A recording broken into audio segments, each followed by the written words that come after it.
Ora News, të parët për lajmin e fundit.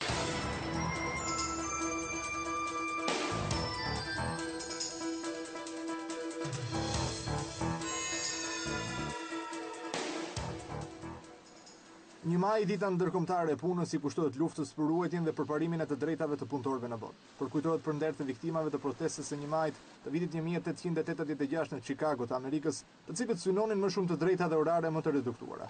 Pra dita ndërkombëtare e manifestimeve ishte zëvendësuar gjatë viteve të komunizmit me paradat shumëgjyshe, ku të gjithë viheshin në rresht për të përshëndetur udhëheqësit e partisë.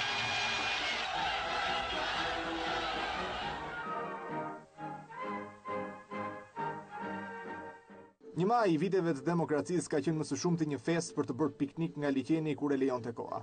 Ndërsa këtë vit, bashkë me hapjen e panairit të punësimit, të shtuar edhe zellje protestuesve, sidomos atyre që janë larguar nga puna nga qeveria e re. Shteti i punëtorëve, jo pronarëve! Shteti i punëtorëve, jo pronarëve! Kryeministri Edi Rama dhe ministri Velia ju përpoqjoneve gjatë këtij manifestimi të punësimit në Tiranë të fusin frymën e kërkimit të punës në sektorin privat dhe të mos shihet më vetëm shteti si një lop që milet nga partia e radhës në pushtet.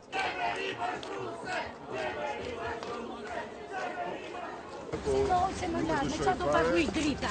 Uj, me qa do Ja ku është 6200 vende pune janë. Jo, po nuk jam për fasone, unë se jam i shkollë të lartë.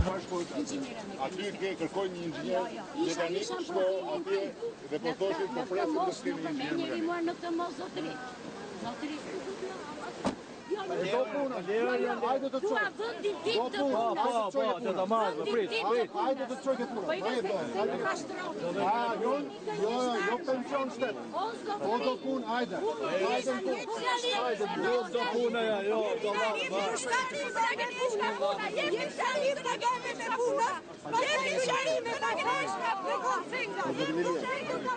80 biznese kanë publikuar mundësitë për punë kërkuesit në panajër. Pjesa më e madhe e vizitorëve janë të rinj. Shkalla e papunësisë për këtë moshë kap shifrën prej 28% sipas Institutit të Statistikave. Shohim publikon se si gjuri.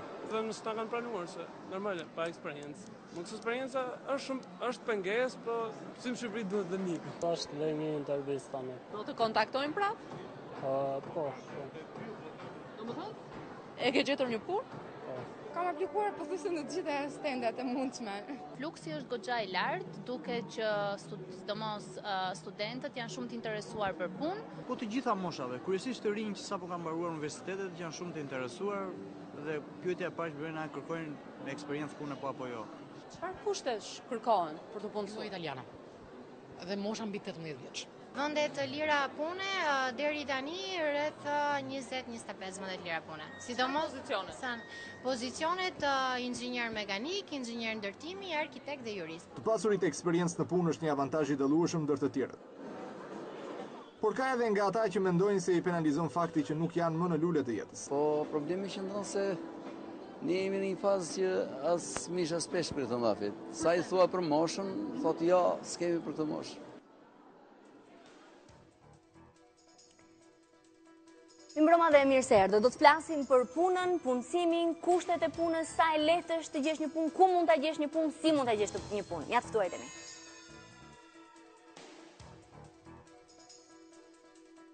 Genci Kojdeli, drejtori i përgjithshëm i Shërbimit Kombëtar të Punësimit, së fundmi Ministria e Mirëqenies Sociale dhe Rinisë ka hapur një konkurs me një fond prej 2.7 milion dollarësh për nxitjen e punësimit, nga i cili përfitojnë ato kompani që do të punësojnë punëtor nga kategori të ndryshme, sidomos gra e vajza, të rinj, persona me aftësi të kufizuar ose nga komuniteti rom dhe egjiptian. Eranda Ymerali, këshilluese karrierës në The Headhunter Group, është një nga organizatorët e studimit mbi të rinj dhe punësimin i zhvilluar në të gjitha vendet e rajonit. Të papunët në kërkim të një pune kapin shifrën e 36% në Shqipëri. Pjesë e studimit ishte edhe pyetja se sa i përhapur është fenomeni i kërkimit të favoreve seksuale në punë, ku vendi ynë ka shifrën më të lartë, ato të 80%. Drejtan Mezini, administratori i portalit duapun.com, që i dedikohet 100% punësimit dhe edukimit për punën dhe karrierën. I themeluar në 2009 numëron rreth 60.000 punëkërkues të regjistruar mbi 2.300 punëdhënës dhe rreth 10.000 pozicione pune të shpallura. Lindi si nevojë e gjetjes së informacionit për vendet e punës së hapura dhe sot përfaqëson një kanal të rëndësishëm të informacionit dhe gjetjes së punës. Alban Nelaj, drejtor ekzekutiv i Institutit e Unakal, të drejtat në punë të rinjve shtypen lehtësisht nga kompanitë private, të cilët duke i vënë të punësuarit përballë alternativës së heqjes nga puna, e kanë më të lehtë të shkelin të drejtat e tyre, si pagesën e sigurimeve shoqërore, pagesën e orëve shtesë zbatimin e kodit të punës në lidhje me ditët e pushimeve, lejen e lindjes, vonesa në paga e tjerë. Mirëmbrëma dhe mirë se erdhët, i tham pjesë më të madhe problematikës si me prezantimin, kam përshtypjen do ta nisja me ju zoti Kojdeli. Vërtet janë 6200 vende pune të lira në panajër? Absolutisht sot? Çfarë do thotë 6200 vet mund vinë të punësohen? Po, nëse përmbushin kriteret që kompanitë ofrojnë, ose më mirë pretendojnë, sigurisht që mund të punësohen. Duhet specifikuar që një pjesë e mirë e këtyre vendeve pune janë në industri me kërkesa shumë specifike, si ajo fasone apo call center, por vendet janë aktuale dhe mund ta provojë ciladdo media duke bërë një mbledhje matematikore të gjithë kompanive. Mbledhje matematikore ndoshta jo, por një perceptim e morën në fakt edhe nga Mera që kishte realizuar dhe kronikën. Zoti Mezini, ekziston ky treg i vendeve të lira të punës dhe i punë-kërkuesve? Unë besoj se ekziston, dhe nga praktika që kemi ne nga dua punë, kam vëre që ka kërkesa të ndjeshme. Vetëm tek ne dhe dua punë janë mesatarisht, paktën deri para disa orësh, 240 pozicione të lira, dhe kjo janë shumë stabil, në 200, 220, 250, janë kryesisht ato kompanitë të cilat i besojnë shërbimeve në internet, ato të cilët i besojnë shërbime internet, i besojnë CV-ve që marrin me anë të internetit. Unë besoj se kërkesa është. Për çfarë profesione është kryesisht? Janë të 240? Kryesisht janë pozicionet që janë më të kërkuar, janë në botën e operatorëve, në botën e shitjes, ekonomist, financier, gjithnjë më tepër ka filluar që kërkesa bazë të jetë në teknologjinë e informacionit, inxhinieri, domethënë në këto shkencat eksakte dhe të sakta. Këto janë disa nga ato kërkesat bazë. Edhe në materialin që ndoqëm në hyrjet e emisionit, në fakt, tek të rinj të paktën papunësia është tek niveli 28%, Genci? Nuk ka punë për të rinjt, apo nuk kanë informacionin e duhur, apo nuk kanë dëshirë të punojnë? Okej, unë besoj që ne kemi një situatë relativisht vështirë për të menaxhuar nga qeveria e kaluar, nuk do dua që ta debatoj këtu fajet, por është fakt që ne kemi një sasi shumë të madhe të rinjsh të kualifikuar akademikisht, por ky kualifikim akademik i tyre nuk përputhet me kërkesat e tregut. Patëm një liberalizim të sistemit universitar, i cili në vetvete nuk është gabim, por ka një farë nevoje koordinuese nga shteti që të kemi një përqasje multisektoriale për liberalizimin e universiteteve, apo jo? Nuk ndodhi kjo, ndodhi një mori universitetesh që replikuan njëra tjetrën me diplomat njëjta, pak a shumë në fushën e humanistikës, juridik, shkenca sociale, marrëdhënie ndërkombëtare, etj., të cilat duke e menduar si një ekonomist që unë nuk jam, por me aq dieni sa kam, janë vështirë që të gjenerojnë të ardhura dhe ne presim në një ekonomi tregu që të ardhurat janë ato që të incentivojnë vendet e punës. Pra duhet të gjenerojnë të ardhura që të krijojnë vende pune. Prandaj kemi shumë të rinj të cilët janë të kualifikuar akademikisht, por në tregun e punës nuk gjejnë vend dhe nuk preferojnë punojnë punë të rëndomta, banale për perceptimin e tyre, siç janë, le të themi, call centers. Kemi të rinj overqualified, po themi? Në një fushë të caktuar besoj se po. Pra nëse ti po e marr po e marrim të mirëqen diplomën që ka. E marrim të mirëqen. Unë e marr të mirëqen që dikush ka një marrëdhënie, një diplomë bachelor dhe master në marrëdhënie ndërkombëtare. Ku punon ti me marrëdhënie ndërkombëtare në Shqipëri? Në sistemin ton të ambasadave punson shumë pak njerëz dhe duhet të jesh diplomat karriere. Punon në një kompani shqiptare që ka deg dhe jashtë shtetit, nuk ndodh se si jemi te ky nivel. Pra, si përkthehet diploma jote në tregun e punës? Besoj se kjo është një nga problemet që kemi sot me rinin. Okej, nuk e di Eranda nëse do të më thotë diçka edhe për studimin mbi të rinj dhe punësimin. Numri, kemi edhe një tabelë që ndoshta regjia do na japi, të papunët në kërkim të një pune në Shqipëri ishin 36%? Po, sipas studimit që kemi bërë, që ka bërë grupi The Headhunter, jo vetëm në Shqipëri, por edhe në vendet e rajonit ku ne operojmë tashmë, në 4 vende: Kosovë, Malizi, Maqedoni dhe Bosnia dhe Hercegovinë. Ky si studim ka pasur pikërisht bazën krahasimore midis shteteve, pak a shumë jemi në nivele të njëjta, si ekonomike dhe politike, dhe përqindja në Shqipëri e personave të cilët janë në kërkim të një pozicioni pune ka dalë relativisht më e ulta në rajon, është 36%. Dhe në Kosovë janë gati 60% që kërkojnë punë. Kosova është 59%, po 60% pak a shumë të cilët janë në kërkim të një pune. Dhe gjithmonë flasim për një nivel ose le të themi elementët janë 29 vjeç e poshtë. Pra targeti i këtij studimi kanë qenë të rinj. Dhe studimi është bërë online, dua ta specifikoj këtë, që do të thotë ka qenë një le të themi përzgjedhje individuale dhe mbi bazën perceptimit të secilit nga ata të intervistuar. Alban, për këtë slajd si e shpjegon? Si e komenton? Do thoja që në fakt gjithë këtij studimi që ne si institut na ka realizuam, i porositur nga kompania The Hunter, ishin mjaft interesante, gjithashtu dhe në lidhje me nivelin e papunësisë, pasi shifra e Instatit u prezantua pak më parë tek Inserti, ishte 28%. Për të rinjt, ndërkohë që në këtë studim është më e lartë, pra është 36%. Shifra e personave cilët janë në kërkim. Dhe duhet kemi parasysh që këta janë në kërkim, mund të ketë të papunë që nuk janë duke kërkuar. Këta janë në kërkim aktiv. Janë vetëm 2% që janë të papunë që nuk kërkojnë punë nga studimi. Ndërkohë, të dhënat e Instatit kanë përshtypjen që metodologjia që përdoret i konsideron të rinjt e fshatit si të punësuar të gjithë, ndërkohë ky studim duke qenë se është bërë online, kryesisht ka një kampion të përbërë nga persona që jetojnë në qytet. Pra, mbi 90% jetojnë në qytet. Për këtë arsye, besoj se është e vetë kuptueshme që papunësia të rinjve në qytet është edhe më e lartë se sa shifrat zyrtare të Instatit. Kryesisht për metodologjinë që ende vazhdon të përdoret, me sa kam informacion nga Instati, që shpresojmë të ndryshojë. Ndërkohë që në lidhje me çfarë po përmendëm më parë, unë besoj se çështja nuk është a duhet të rinj të synojnë kualifikime më të larta apo jo, pra duhet të fokusohen më shumë tek arsimi profesional apo duhet të synojnë të ndjekin universitetin, të vazhdojnë masë etj.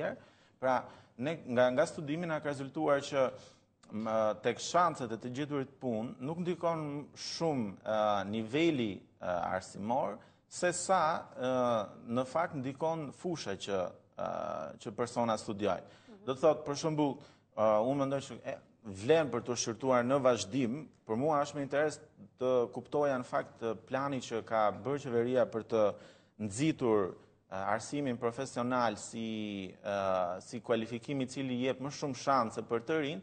Në këtë studim në fakt na ka rezultuar pak ndryshe. Në këtë studim na ka rezultuar që personat që kanë kualifikim më të lartë, si kozjati, kur nuk i shohim të ndarë sipas degëve, kozjatja e tyre për të gjetur punë është disi më e ulët se sa e atyre që kanë një kualifikim më të ulët. Megjithatë, mbetet për tu theksuar që tipari kryesor që vendos në lidhje me kozjatjen e papunësisë për një të ri që kërkon punë është dega që ata kanë studiuar. Pra, përgjithsisht degët, ndoshta edhe në insert mund të jetë për kollaj, për slajdet, përgjithsisht ka rezultuar nga studimi. Ja, kemi kozjatjen, 7.3 e kemi, në Shqipëri. 7.3 muaj. Kozjatja... Po, kjo është e krahasuar me rajonin. Po, kjo është lajmi mirë në këtë rast. Kjo është lajmi mirë në këtë rast. Bie që brenda 7 muajve? Në lajmi mirë në këtë rast krahasimor.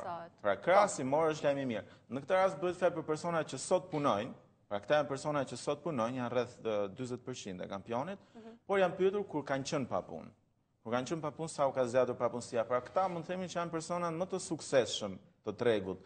Dhe në Shqipëri niveli është 7.3 muaj mesatarisht. Pra në Shqipëri ata që janë sot të punësuar kanë gjetur punë relativisht shpejt në krahasim me rajonin.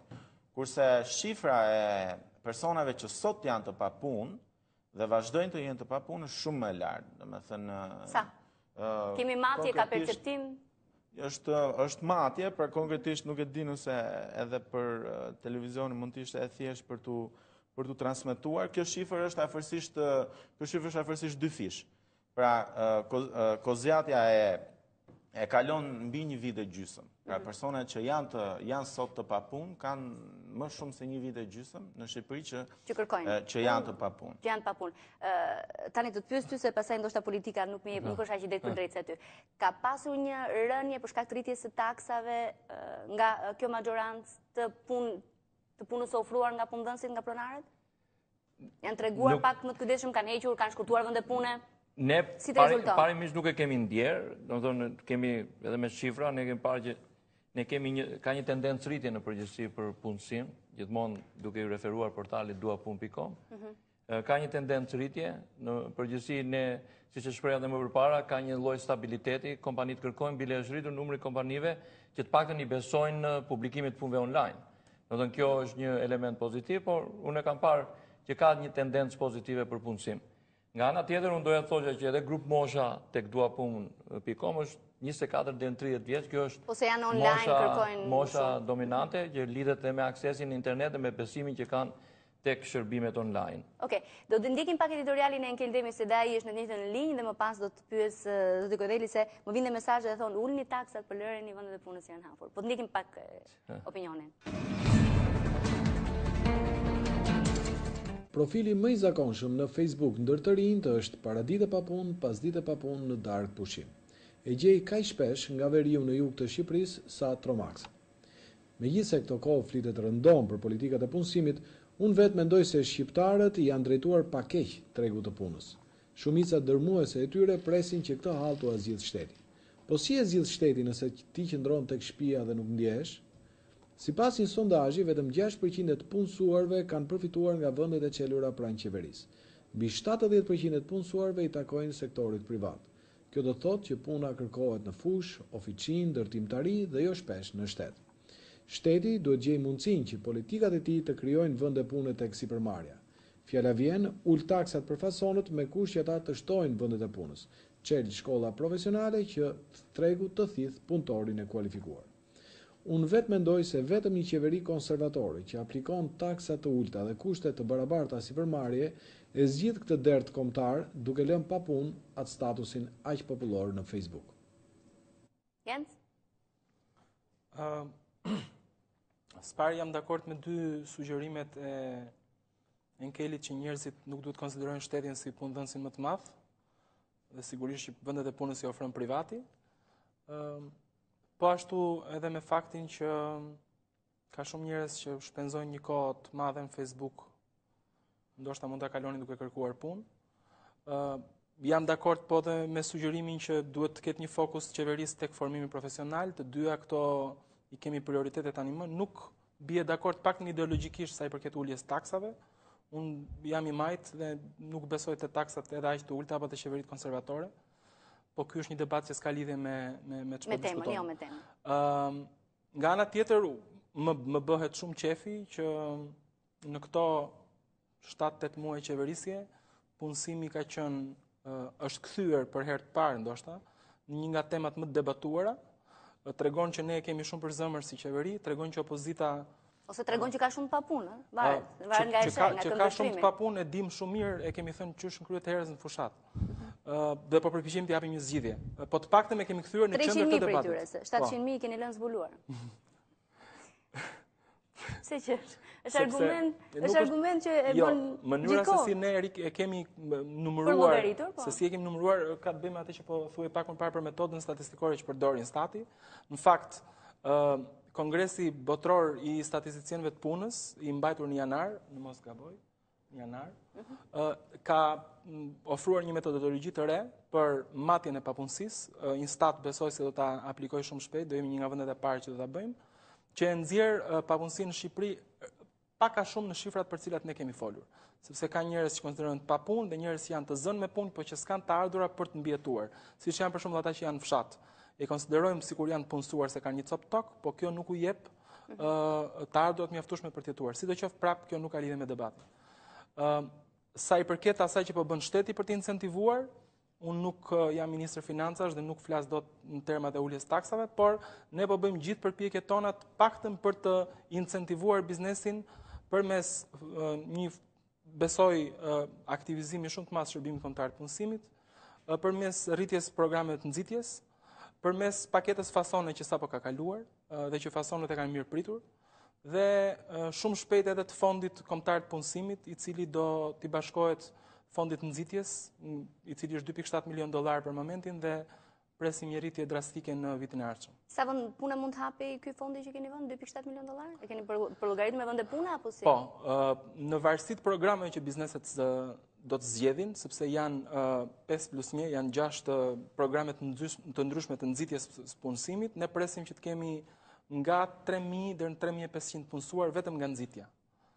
Pra, 3.000 njerëz ekstra që bizneset do të marrin punë duke përdorur fondet e nxitjes. Duke përdorur nxitje. Përpara se të lidhem dhe me Vlorën, fakt me zonjë Mariana Cani, e cila është drejtore e kësaj zyre, do dojem përgjigje nga ju me qenë se jeni drejtori i Shërbimit Kombëtar të Punësimit.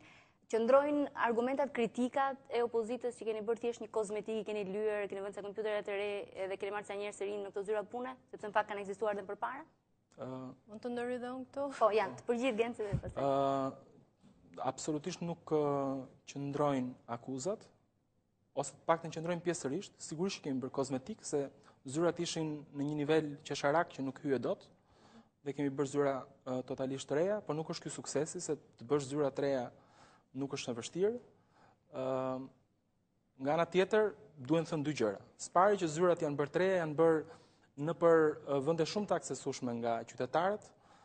Për herë të parë një pjesë e mirë e qytetarëve shqiptar kanë marrë vesh që pas ka zyra pune, sepse përgjithsisht shkoshin vetëm njerëz që merrnin pagesë papunësie apo vërtetim si i papunë që i duhej për procedura burokratike. Së dyti, nuk kemi shpenzuar asnjë fond nga shteti për bërjen e këtyre zyrave të reja, ka qenë kontributi i biznesit në të gjitha qytetet, që ka hedhur parat për të bërë zyrat e punës, i bindur nga fakti që po hedh para në një investim që do t'ja rikthejë. Sa i përket pastaj efektshmërisë në të gjitha indikatorët që do të masim suksesin, qofshin këto vendet e lira të punës publikuara në sistemin tonë online, numrin e ndërmjetësimeve, apo numrin e njerëzve që aplikojnë dhe vizitojnë portalin tonë apo zyrat tona, jemi me rritje mbi 100%. 100% deri tani, nga momenti i fillimit. Mbi 100% në të gjithë indikatorët. Pra, nëse ndërmjetësoheshin 200 veta në Tiranë për çdo muaj, nga zyra e Tiranës tashti janë minimalisht 400. Randa keni ndërhyrje për këtë? Po, për të shtuar atë që tha dhe zoti Kodeli, është kompania The Hunter së fundmi, duke filluar që nga muaji dhjetor deri para le të themi 2 javësh, ka mbyllur një bashkëpunim shumë të fuqishëm me një ndër grupet më të mëdha të retailit që ka hapur dyqanet edhe në Shqipëri.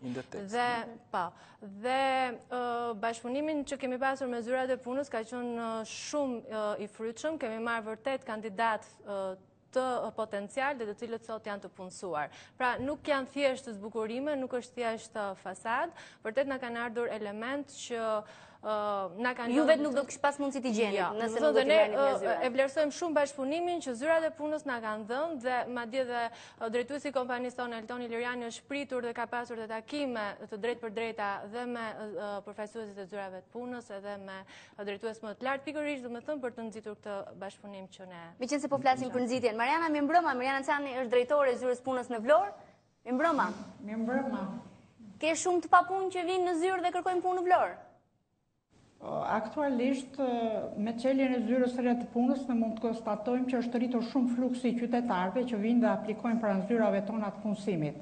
Po t'i referohemi shifrave, vetëm... S'ka problem, nuk na dëgjon tani.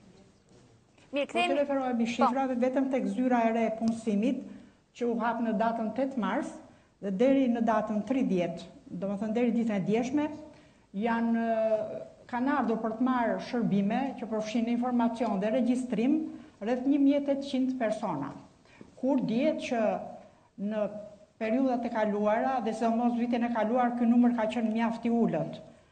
Nga ana tjetër, ajo që shërben për të theksuar është një nivel i ri i shërbimit, një shërbim mjaft dinjitoz, i cili natyrisht ka edhe efikasitetin e vet qoftë në procesin e ndërmjetësimit, qoftë edhe në procesin e trajtimit të problematikave të ndryshme që kanë qytetarët që paraqiten pranë zyrave të punësimit. Në zyrat tona, ajo që dua të theksoj është dhe një fenomen që ka të bëjë me paraqitjen e shumë të rinjve që kërkojnë punë. Sepse në zyrat e vjetra ishte shumë e vështirë që ata të vinin dhe ishte një numër mjaft i kufizuar. Kështu që unë do ta quaja pozitive dhe nga pikpamja e sensibilizimit për të rinj që ata natyrisht përfaqësojnë dhe pjesën më të madhe të papunësisë, që ata po bëhen të ndërgjegjshëm dhe paraqiten pranë zyrave të punësimit për të kërkuar punë. Po Albani ka një pyetje më duket? Jo pyetje, po kisha një koment edhe ndoshta patjetër mund ta kthejmë bashkëbisedim. Vazhdojmë konkretisht meqense pikërisht në çështjen në lidhje me zyrat e punës. na jep komoditetin faktikisht që kemi një qeveri të re, pasi e kanë më të lehtë gjithmonë që të pranojnë ku janë problemet si fillim, pasi vullneti gjithmonë në fillim është më i lartë për të rregulluar diçka. Konkretisht nga studimi na rezulton se të pyetur personat e intervistuar në Shqipëri, të pyetur sa besim kanë tek informacionet mbi mundësitë e punësimit që jepen nga strukturat ndryshme, duke filluar nga familja, miq dhe deri tek kompani private punësimi dhe zyra e punës del më pak e besuara. Pra zyra e punës është në nivelin nga 1 në 10, 1 do të thotë as pak e besuar. E besuar në kuptimin se nuk kanë besim për informacionet që ekziston zyra. Besim tek zyra. Besim për informacionet e punësimit. Praktikisht, përgjithsisht mendohet informacione fiktive, punësimi që nuk konkludojnë në një vend pune. Pra, nga 1 në 10, ku 1 do të thotë as pak besim, 10 do të thotë shumë besim, mesatarja për zyrat e punës është 4.2, më e ulta. Më e larta, pra niveli më i lartë i besimit të rinjve për informacione mbi punësimin janë antarët e familjes të parët dhe miqt të dytët. Pra praktikisht ne mund të arrijmë ta kuptojmë, partia pastaj del në skenë më shumë tek diskriminimi.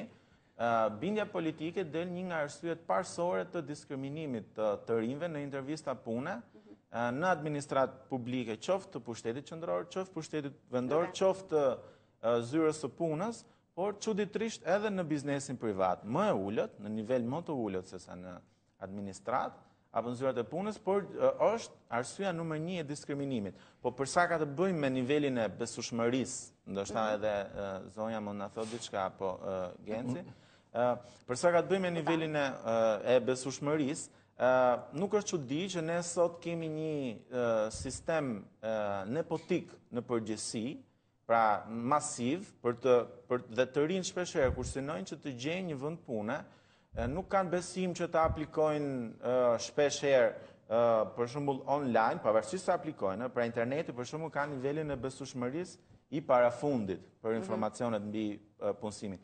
Këtu nuk po bëjmë ndarje të llojeve të burimit në internet, pasi ka burime të ndryshme në internet, sa më të besueshme, sa më të pabesueshme, po në tërësi. Pra, duke qenë se të rinjt nuk kanë besim në përgjithësi tek institucionet, le të themi, qofshin private apo publike për punësimin, nuk është çudi që ne sot gjendemi në një situatë ku të rinjt masivisht mendojnë dhe synojnë që të gjejnë punë pikërisht duke përmes familjarëve, përmes miqve, pra duke ndërtuar një sistem nepotik që pastaj të synon jashtëzakonisht shumë meritokraci. Unë ndoshta shumë shkurt doja të shprehja në lidhje me zyrën e punësimit. Unë vetë shikoj një model në të cilën dhe besimi fitohet me kohë. Nuk janë nga ato gjërat që u bë sot dhe me njerë sot do fitohet besimi. Për shumë arsye, unë kemi eksperiencë në dua punë, që në fillim kur e krijuam në 2009-ën, as nuk mund të mendoj që do vinte një ditë dhe shumë njerëz janë, edhe shumë kompani janë të ndërvarur tek ajo.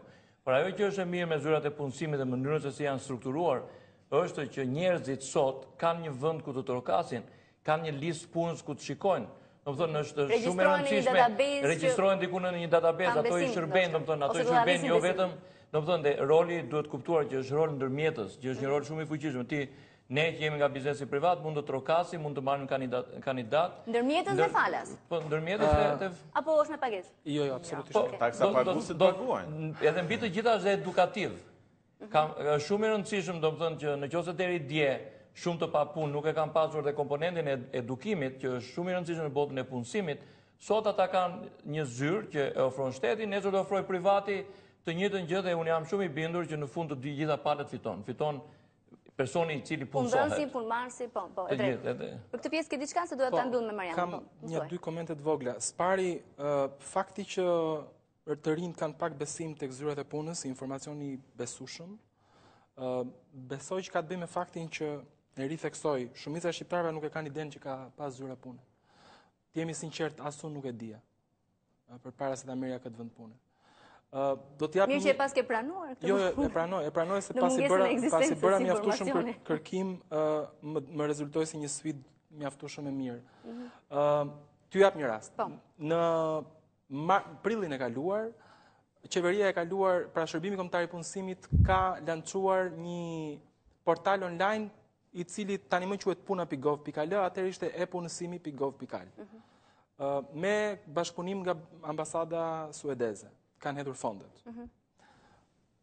Ky portal nga dita e lançimit deri në nëntor, është vizituar nga 5.000 njerëz dhe ka pasur të anuncuara diku ke 2.200 vende pune, kombinuar gjithë këto muaj. Tani ne kemi mesatare mujore, 15-20.000 vizita, dhe kemi mesatarisht 3.000 vende pune të lira çdo muaj. Pra, deri para pak muajsh njerëzit nuk e dinin që shteti kishte vende pune për të ofruar. Ky është Këto janë vende pune në administrat apo në privat? Në privat, janë të tëra në privat. Janë të gjitha në privat. Tani kemi nisur një bashkëpunim me Ministrinë e Informacionit dhe Teknologjisë, ashtu si dhe me Departamentin e Administratës Publike, ku Shërbimi Kombëtar i Punësimit do të fillojë të anoncojë, pra të lajmërojë vendet e lira dhe në administrat. Pra do të inkorporojmë databazat me të gjithë me Departamentin e Administratës Publike apo përmes akshit, që të lajmërojmë dhe vendet e lira, por nuk do të bëjmë ndërmjetësimin. Mirë, më duhet të shkoj pak në publicitet, po. Rushfeti ku jepet tani? Rushfeti? Batut. Pas publicitetit rikthehemi, mos u largoni. Jemi rikthyer, jemi drejt për drejti, po flasim për punën. Unë e thash për Batut, po në fakt ndin mesazhe thonë ku ishte vendi ku jepi Rushfeti, se nuk e dëgjuan Batutën edhe përgjigjen. Atëherë. Se jo kanë interes tonë që të dim. Unë flas për kompanitë cilat shërben nga Shërbimi Kombëtar i Punësimit. Në nivel individual, nëse jepet rushfet, ngelet në nivel individual. Për kompanitë, po marr rastin e Headhunter, që ka ardhur, ka bashkëpunuar me ne për të gjetur individ që pastaj t'ia kalojnë deteksit, apo dikujt tjetër, apo kompanitë fasone që vinë, ne nuk kemi luksin që t'u kërkojmë bakshish, se s'kemi bakshish kërkojmë. Kërkojnë 400 njerëz për një linjë të re fasone, I japim 400 njerëz. Kemi interes që këta njerëz t'ia kalojmë, të rrisim shifrat dhe njëkohësisht të nxjerrim nga skema e pagesës papunësisë, nëse I gjejmë brenda kësaj skeme.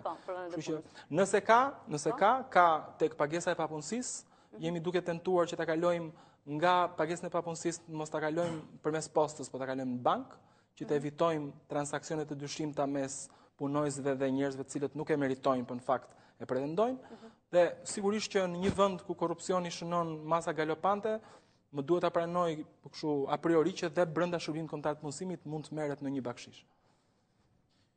Mirë, më pëlqeu përgjigjja e sinqertë. Po çfarë ndodh me ata që marrin apo? Ata që marrin kur zbulohen, pushohen nga puna. Kur zbulohet, pushohet. Siç ka ndodhur me 3 raste deri tani. I monitoroni, ka kamera si bëhet hetimi apo? Jo, thjesht kur gjejmë mjaftueshëm fakte. Apo njëri tjetrin. Alban, ke një ndërhyrje? Rushfet, mendoj se nuk duhet konsideruar thjesht monedha të ndryshme lekë apo euro, por rushfet gjithashtu është edhe monedha e punës në vetvete. Pra në një vend si Shqipëria, ku papunësia mes të njerëzve është kaq e lartë dhe puna është diçka kaq e dëshiruar, vetë vendet e punës shpeshherë luajnë rolin e rushfetit. Sidomos kur flitet për administratën publike, ky është fenomen, nuk ka lidhje thjesht me këtë qeveri që është sot apo që ka qenë më parë. Ky është një fenomen tashmë për Shqipërinë e 2 dekadave të fundit, që një nga monedhat më me vlerë që jepen si rushfet sot në Shqipëri janë vendet e punës në administratën publike. Pra praktikisht ky është një diskutim tjetër shumë I gjerë pasaj se në çmas ndodh kjo. Pra sa I përhapur është klientelizmi dhe sa e përdorin partitë politike punësimin si monedhë për të marrë pushtetin dhe për ta mirë apo keq administruar përgjithsisht. Ka një shift me këtë majorancë paktën, nëse përpara premtoi një vend pune në shtet, kjo majorancë paktën artikulimi publik I kryeministrit dhe I ministrit Velia ka qenë që mos prisni punë vetëm në administrat, po nxisin punësimin. E kundërta, po themi mos prisni fare punë në administrat, se punësimin më të madh duhet ta bëj privati. Mirë, dakor. Megjithatë, kjo qeveri është përbërë nga disa parti. Unë jam shumë I bindur që qeveria nuk mund të ofrojë, ka një numër shumë të kufizuar vendesh. Domethënë edhe masa më e madhe. Si gjithë këto vite që kanë bërë shpresa vetëm nga administrata. Ne edhe tek panajiri punësimit që marrin pjesë sot ditë, por edhe shumë herë në marrëdhënie që kemi me punë kërkues, këshilla jonë kryesore, të paktën ne I përkasim biznesit privat, është që t'i drejtojmë biznesit privat, sepse dhe shpresa, dhe mundësia, dhe zgjidhja, në të shumtën e rasteve është aty. Tek biznesi privat. Për ta mbyllur me Vlorën që mos ta mbajmë zonjën Cani gjatë, meqense ne këtu në studio I kemi luksin trim pak më gjatë. Mariana, më thej që ke shumë aplikime rreth 1200. Po vende pune për të ofruar sa janë? Të lira. Që po negocioni, po ndërmjetësoni. Të shpallura sot në sistem, ne kemi 261 vende, por shpresojmë që këto do të rriten, sepse ka filluar kërkesat nga biznesi që merret me shërbimin e turizmit, sepse fillon tani sezoni turistik, dhe aktualisht ne kemi 52 vende, por këto vende çdo ditë vinë punëdhënësit që shpallin vendet e lira. Në këto kushte ne po bashkëpunojmë edhe lidhur me kualifikimin e personelit që atyre do t'ju duhet për të plotësuar këto vende të lira. Me kushtet e kualifikimit në qendrën e formimit profesional po punohet në kapacitet të plot. Unë mund t'ju them një shifër që ndërsa vitin e kaluar në qendrën e formimit profesional janë formuar rreth 253 persona të drejtuar nga zyra e punës, vetëm për 4 mujorin janar-prill ne kemi të regjistruar në pritje një pjesë e madhe për të kualifikuar 835 persona. Pra, sistemi kualifikimi, që është dhe kjo një nga drejtimet e punës në zyrën tonë, kanë funksionuar më së miri, njerëzit janë të interesuar, dhe unë do t'i thosha përsëri që rreth 95% të personelit deklarojnë që pjesa më e madhe tyre janë të punësuar, do më thënë rreth 95% janë të rinj që funksionojnë kurset e kualifikimit. Kemi mjaft kërkesa dhe në lidhje me shtimin e subjekteve të reja që janë regjistruar pranë zyrës punësimit. Unë do të thoya që klima e re e krijuar mjaft e mirë nga qeveria, po krijon kushte për zhvillimin e biznesit. Për këtë periudhë ne kemi të regjistruar rreth 60 persona fizik dhe 20 persona juridik, ndërta janë vetëm në muajin prill na kanë ardhur 4 persona juridik të huaj që do të fillojnë aktivitetin. Pra, të themi që situata paraqitet optimiste, pavarësisht problematikave. Dhe kryesisht në sektorin e shërbimit, ka më shumë vende pune? Për tepër që po fillon dhe sezoni. Ka filluar, por pjesa më e madhe janë kërkesa në biznesin fason, i cili siç e tha dhe drejtori, me mbështetjen që bën qeveria me paketën e re fiskale, do të jetë dhe sektori kryesor ku do të punësojnë, po dhe aktualisht ka dhe pjesën më të madhe të vendeve të lira, është dhe biznesi call center, por ne presim fluksin për shkak të sezonit turistik që t'jetë në rritje. Dakor, faleminderit shumë që u bëre pjesë e United. Faleminderit. Rikthehemi në panel pasi do doja të vazhdoja pak Erënda me studimin tuaj. Si paraqitet gjendja përse takon kontratave të punës? E marrim me qenë që u gjet puna, si është gjendja me kontratat? Po ta shohim Shqipërinë me vendet e tjera të rajonit, vjet re që Shqipëria nuk radhitet në vendet e para për sa i përket kontratave të përhershme. Zakonisht dhe kodi punës e ka, dhe më thënë, kontratat duhet kena atë periudhën e provës, 3 mujore, dhe më pas duhet kalojnë, dhe më thënë, në përhershme, por që kompanit preferojnë të mbajnë periudha 1 vjeçare, sepse shojnë më të arsyeshme, mund të kenë mundësi pastaj edhe për të luajtur, le të themi, për të marrë apo për të hequr nga puna punonjës të rinj apo ato. Të fundit në rajonet e këtu, 29%. Pjesa tjetër janë Bosnia Hercegovina, që nga më mirë nga gjithë. Mendoj se problem kryesor në lidhje me kontratat është pikërisht niveli i lartë i personave që nuk kanë fare kontratë. Dhe më thënë nuk e di nëse... E kemi si slide ato dhe aty vërtet Shqipëria... Pa kontrat janë 21%, pa kontrat fare punë. Po, pra Shqipëria ka nivelin më të lartë, flasim gjithmonë për të rinj të cilët janë të punësuar sot, ka nivelin më të lartë të personave pa kontrat pune. Këtu duhet marrë parasysh edhe diçka që sigurisht në rreth pak a shumë rreth 10% e personave që janë të punësuar janë të vetë punësuar. Pra dhe shpesh herë këta nuk kanë kontrat pune dhe shpesh herë edhe zgjedhin mos paguajnë sigurimet e tjera që pastaj është në dëm të tyre. Por tregu i zi në thonjza. Ja ku jemi, se i gjetëm dhe tabelën. 21% është në Shqipëri, pa kontrat fare pune. Pa kontrat fare pune, një shifër shumë e lartë. Ka dhe të vetë punësuar të 21% që? Po, brenda atyre sigurisht, ka dhe të vetë punësuar. 10% e personave që janë të punësuar, në tërësi janë të vetë punësuar. Me gjitha të dhe duke llogaritur pra atë shifër, prap niveli është thuese 2 fish në krahasim me të gjitha vendet e tjera. Dhe interesante, vihet re që kanë... E shpjegonin këtë, sepse janë pa kontrata? Sepse nuk u alith pronari apo punëdhënësi? Po, deri tani është bërë vetëm analizë deskriptive, pra thjesht këto që ju përshikoni gjetje me përqindje, Ky është një studim I cili ka trajt akademike gjithashtu dhe do bëhen në vijim analiza inferenciale, por me interes kemi vënë në re që ka një dallim mes meshkujve dhe femrave për sa ka të bëjë me llojin e kontratës.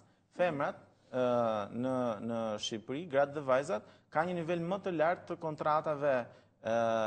të kontratave afat shkurtër, pra ndërkohë që meshkujt ka një nivel më të lartë të marrëdhënies së punës pa kontratë. Kjo vlen ndoshta për tu marrë parasysh nga politikat e qeverisë, pasi mund të jemi mund të jemi në një gjendje ku shpeshherë ndaj femrave ka diskriminim nga punëdhënësit, pikërisht për duke mos u bërë atyre kontrata afatgjata në mënyrë që ato mos të përftojnë nga leje e lindjes ndoshta, nga leje e lindje, apo nga të tjera benefite që mund të kenë nga puna. Ndërkohë që për meshkujt, niveli I marrëdhënies së punës pa kontratë është më I lartë, gjithashtu dhe aty duhet, mendoj se nga qeveria duhet marrë parasysh të jetë më në fokus në politikat e saj, pikërisht qoftë dhe vetë rregullimi për personat e vetë punësuar, po qoftë edhe meshkujt që janë të punësuar, me sa duket janë më shumë potencial për të shfrytëzuar në marrëdhënie pune pa kontratë, pasi gjasët janë që dhe sektorët në të cilët punojnë, pra meshkujt janë dhe sektorë më pak të rregulluar, që ka dhe ndërtimtari e tjerë, ku marrëdhënia është më pak e rregulluar. Keni një interpretim për këtë situatë? Unë besoj që paktën statistikat zyrtare na thonë që kemi një rritje të numrit të njerëzve që kanë filluar derdhin sigurime, 25.000 qysh prej shtatorit. Të derdhin për herë të parë apo kanë rritur nivelin? Jo, të derdhin për herë të parë. Lutem se dëgjohemi në ekran. Po. Të derdhin për herë të parë. Ndërkaq nuk flas dot me kompetencë sepse nuk më takon mua që të mbuloj këtë sektor, po besoj që jemi në pritje të disa ndryshime ligjore edhe nga pra disa ndryshimeve pak më efektive në legjislacion për sa I përket inspektoratit të punës, por besoj që duhet të flasim me sektorin kompetent. Për këtë pjesë kishe diçka Randa? Jo, doja të thoja vetëm këtë që klasa, le të themi, ose të gjithë punë kërkuesit kanë shumë pak njohuri për sa I përket pjesës së kontratës. Dhe kjo është një ndër problematikat pse dhe Shqipëria është në nivele kaq të larta me punonjës pa kontratë. Pra, e rëndësishme për punë kërkuesin është që të gjejë një punë dhe anashkalohen shumë elemente të tjerë pastaj që bëjnë një figurën shumë e mbushin figurën e plotë.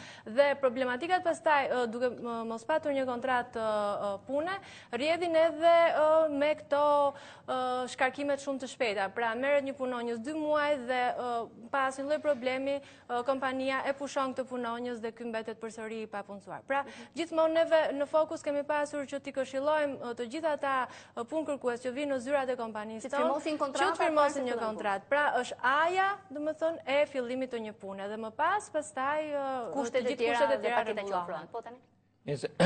Në lidhje me kontratën padyshim se ajo është dhe kusht ligjor që duhet nënshkruar, por personalisht gjykoj dhe me çka kam parë, domethënë që është më mirë këto kontratat e shkurtra 1, 2 ose 3 vjet, sepse kontrata afatgjat fitohet. Domethënë ti duhet të tregosh me kohë që ti e meriton apo jo atë kontratë. Domethënë është një proces për të përfituar një kontratë afatgjatë. Kështu që edhe unë është shumë e rëndësishme që personi të filloj punë, kaloj gjithë ato fazat e periudhës së provës etj, të marrë një kontratë 1 vjeçare, të tregojë dhe pastaj dal nga dal fillon dhe konsolidohet. Nëse mund të shtoj një gjë të vogël, ka dhe një mangësi që do I shërbente shumë solidifikimit për kozgjatjes së këtyre kontratave që do të ishin sindikatat sektoriale, që ne nuk I kemi.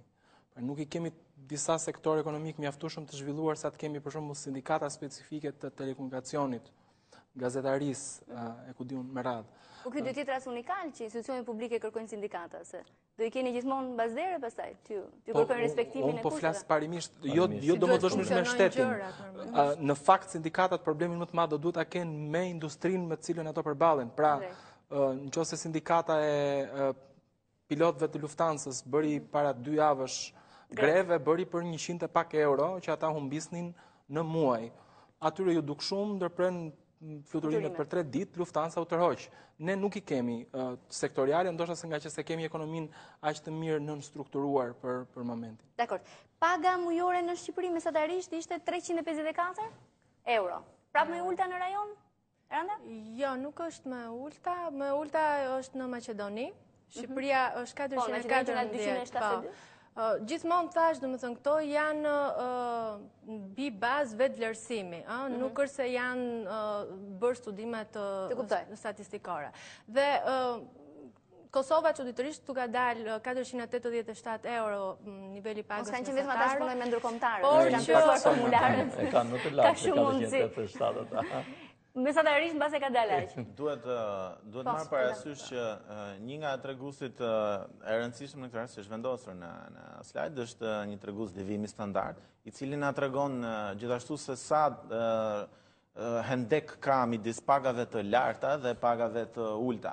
Dhe në fakt, ky tregues për Shqipërinë dhe Kosovën është më i larti në rajon.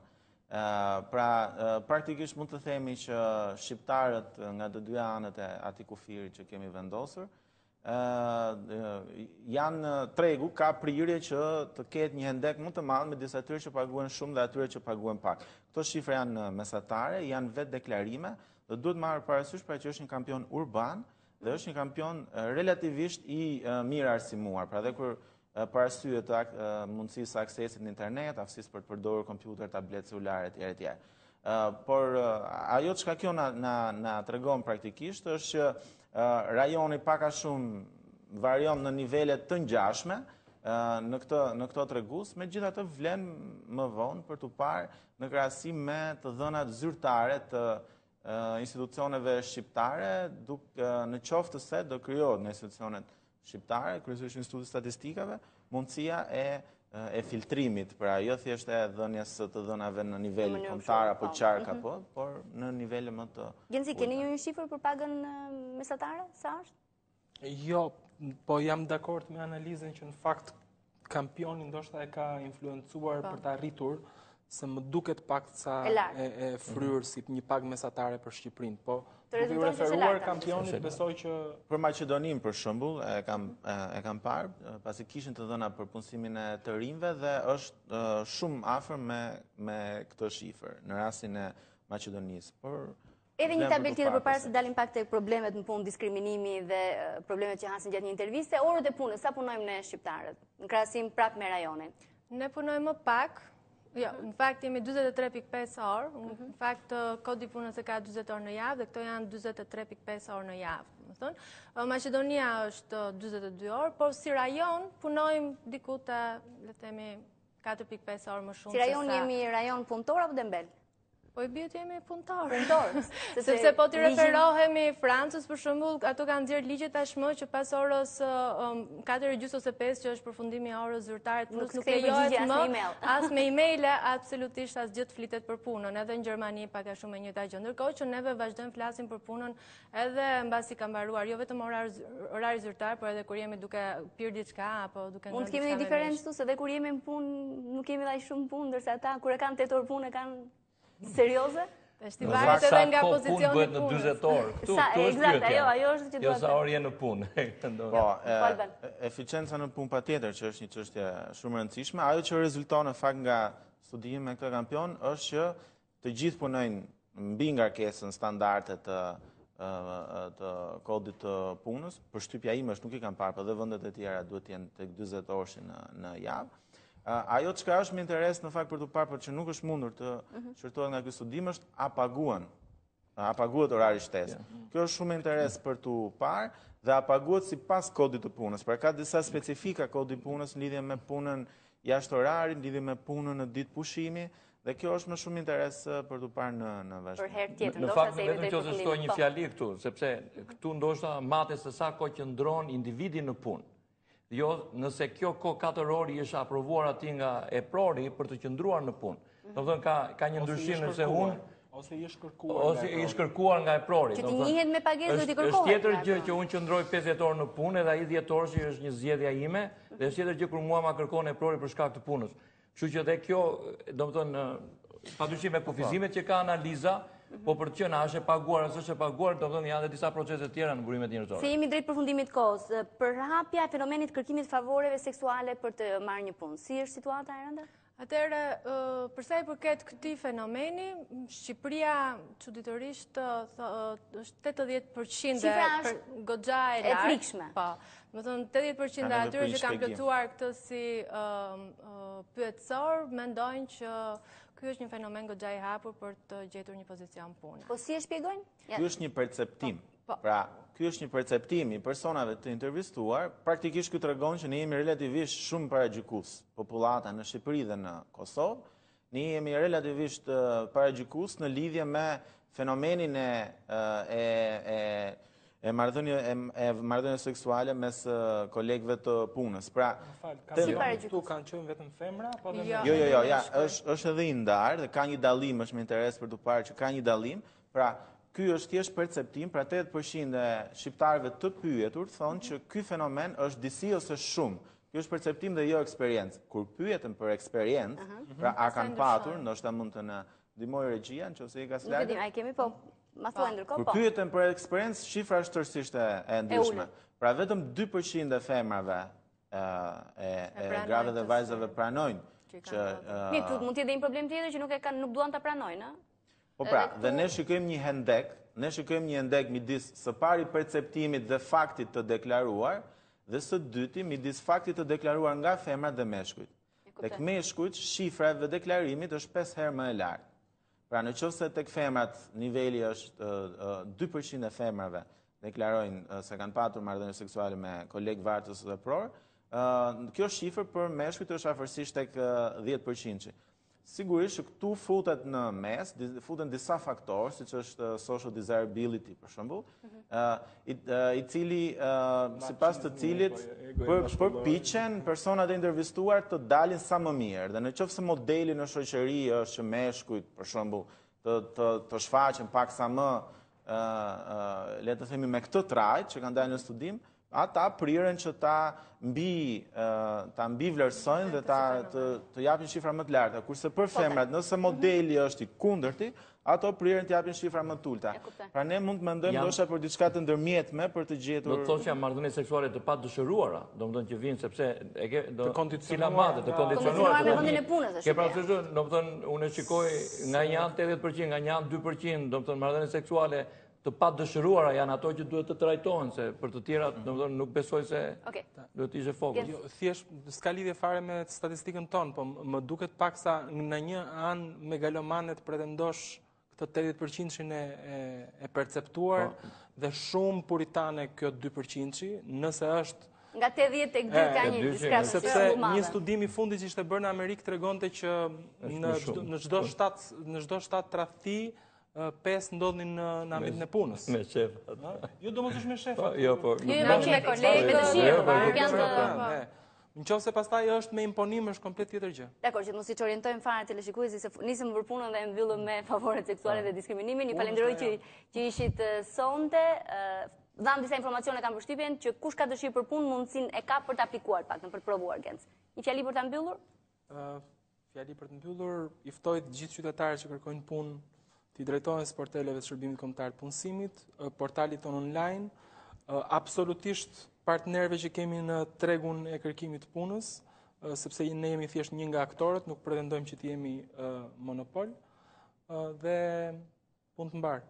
Faleminderit. Duhet ta përfundoj me një shprehje në Terezës, në fakt. Jo secili prej nesh mund të bëj punë të mëdha, por të gjithë mund të bëjmë gjëra të vogla me dashuri të madhe. Natën e mirë.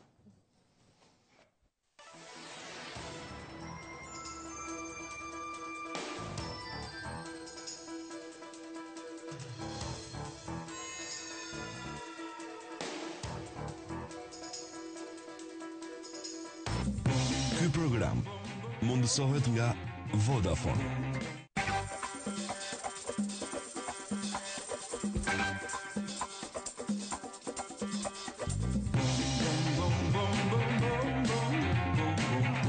Ne të gjithë jemi shumë më tepër se sa dukemi. Kemi fuqi, fuqi të veçanta. Jemi kudo dhe gjithmonë në kontakt.